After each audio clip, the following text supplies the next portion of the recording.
Let's consider Kirkpatrick's 4 levels in a bit more detail. Firstly, what do we evaluate? Are we evaluating all the coaching carried out in the organisation, a particular coaching initiative, the individual coaches, the learners, or the HR department, or the person who arranged the coaching? Lots of things to evaluate there. Continuing with an example that we discussed earlier, if we could demonstrate that an individual has not become a more strategic manager as a result of coaching, which of the many possible causes that we listed earlier, which of these many causes are the culprits, and what would we do about it? Of course, this does presuppose that we're sure that the individual skills really haven't improved. Suppose that they make one important and brilliant decision subsequent to the coaching. Did coaching cause the decision, or would it have been made anyway? We will never know.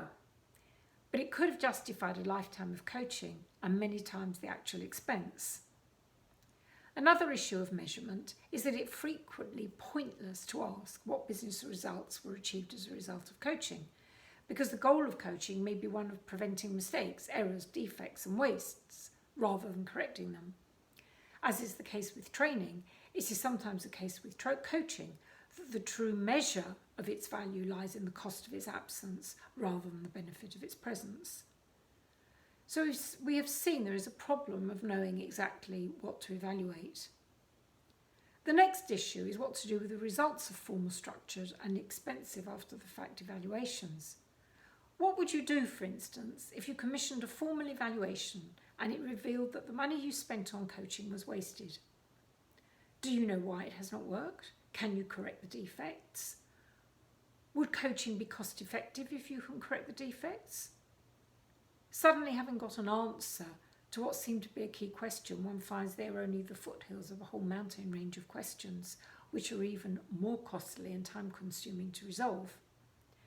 Of course, it is better to know that it is not working so that it can be dealt with, rather than continuing to pour money into a black hole.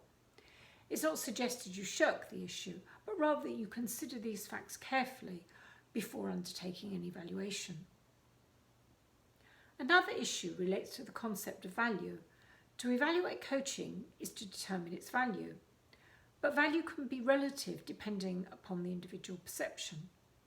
What is of great value to one person is of little or no value to another. In evaluating coaching, then, it is important to know from whose point of view. As noted earlier, there are several possible audiences for evaluation results, including the learners, their managers, the coaches and their managers, and the executives of the organisation where the coaching is taking place. For example, if someone becomes a more pleasant colleague as a result of coaching, that may mean nothing to one possible evaluator, but be hugely worthwhile to another. Because the definition and perception of value varies from person to person, so do the purposes of evaluation. Moreover, the various audiences for evaluation frequently act as their own evaluators.